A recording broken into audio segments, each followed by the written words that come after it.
You are listening to the Andrew and Troy Show here on OX Gold as we dive into the week of LGBTI news with the editor of Star Observer, Elias Jahshan. Elias, how are you?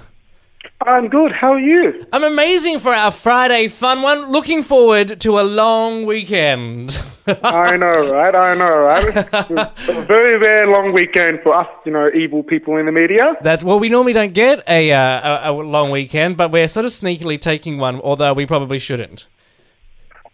Never mind. We'd make the most of a day off, huh? That's it. We'll feel guilty while we're sipping our mimosas. It's the last long weekend until Christmas, so we may as well make the most of it. That is true. All right, let's dive into the week of LGBTI news with the Honour Awards that were on Wednesday night.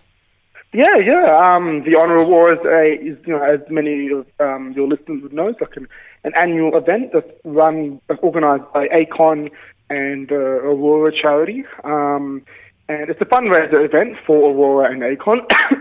And it's just a gala night for people to dress up and honour people in our community who have done a lot for the community in some way. And it was great on Wednesday night. It was probably the awards have gone on for 9 years, and I think on Wednesday night it's probably the first time that women have dominated the awards.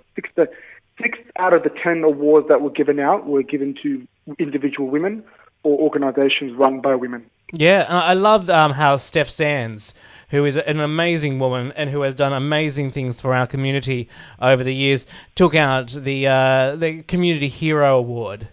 Yeah. I think that's very well deserved. She's done so much for the community, so good on her. Yeah. Then moving on to dementia research. Yeah, just very recently, the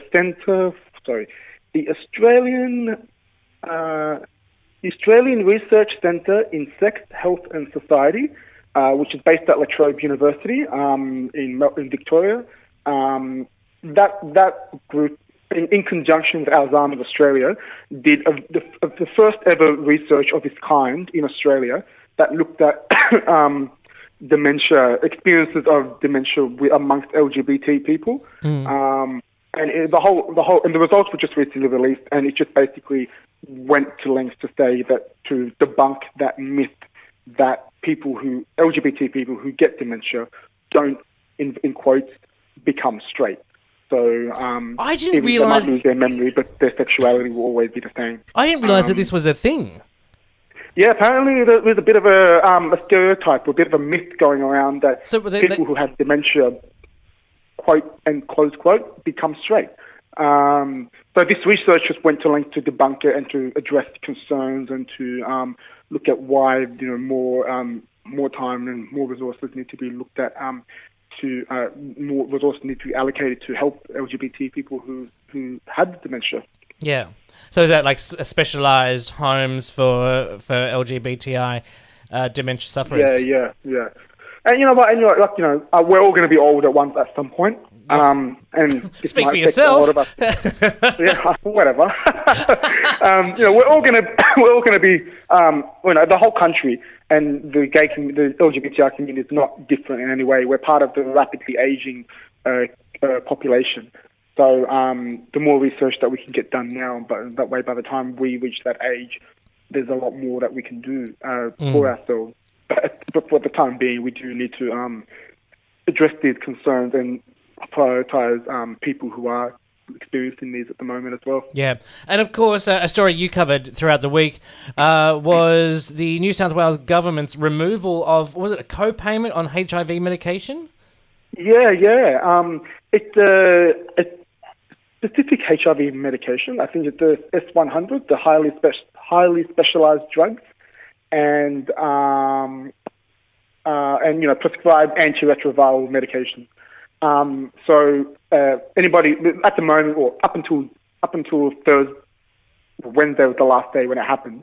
Yeah. Anytime someone went to buy an antiretroviral drug or an S100 drug, they pay a small amount as a co-payment, and the government paid for the rest under PBS. Yeah. Now, and that's at a federal level. Now it's in just New South Wales.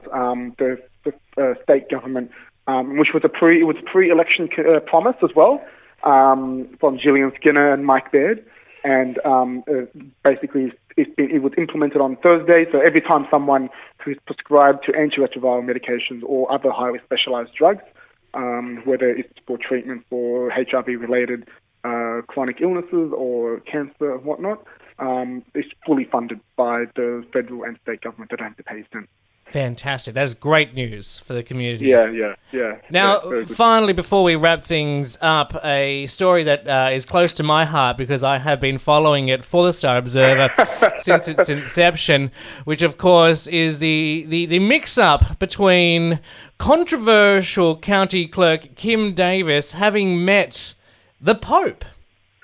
Yes, it's quite unusual because the Vatican hasn't actually confirmed that they actually met, but they didn't deny it. They outright did not deny it. So, and I think that in a way can be, implied that it did happen. Yeah. But as you know, their quote was saying, what was their quote? Father Benedettini from the Vatican press office.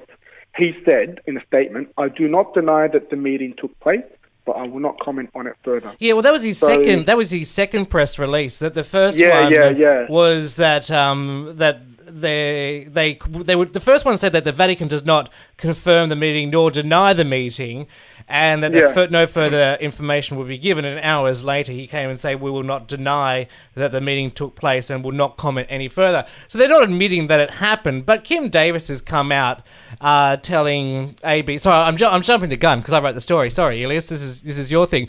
But Kim Davis has come out and told ABC News that she actually met him. It was for 15 minutes. And I mean, it all started from her and her lawyers. Her lawyers actually made those claims and said, "Oh yeah, Kim Davis met the Pope, blah blah blah," and whatnot.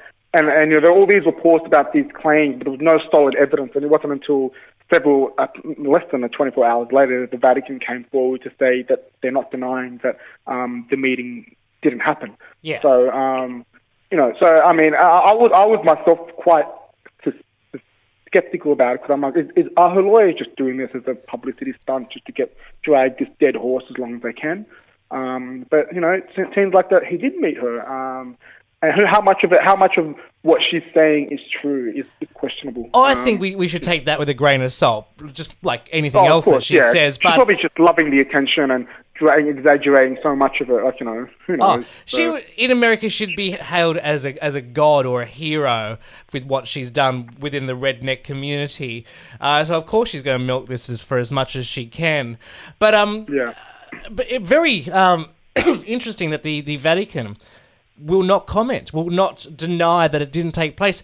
And why on earth? Like, he did come out a couple of days ago, whilst on his papal plane, just like, it's not the right pronunciation, but I just like saying it that way, saying that, I can't remember the exact quote, but pretty much saying that it is an individual's right to discriminate on others based on religious grounds, even if they're a government official. Which I think is just ridiculous for a pope to come out and say that, hey, it's okay to break the law based on your faith. Like, I used to have respect for this pope. He seemed to be like a very reasonable, rational pope. Now he just seems like I don't know what's going on. He's the Pope. He's doing. I mean, I'm not surprised. I knew these things were. I mean, you're right. He did come across as quite rational and quite and soft and quite compassionate towards humanity. He refused to. He's quite very much an idealistic kind of Pope and not as conservative as previous popes, and that's the fact. Yeah. But at the same time, he's still the leader of a very conservative, rather conservative institution, and he's still going to hold those conservative views. So for him to say those things, of course he's going to say that. He's going to say it from the leader of a religious organization. Of course he's going to say people have the right to discriminate based on religious beliefs, because him as a leader of a religious organization, he's going to see that as something that he's going to try and push. He's probably not going to see any other way. he probably doesn't really believe in secularism or the separation of church and state. Well, yeah, I'm sorry. And a lot of Americans seem to misunderstand that because there's a clear clause, I'm pretty sure there's a clear clause in their constitution where the church has to be separated from the state. But, politicians like to, public officials like to blow that as much as they can. In all countries. Yeah, exactly. yeah. But you go to some Western countries, I think prime examples, you go to France or some of the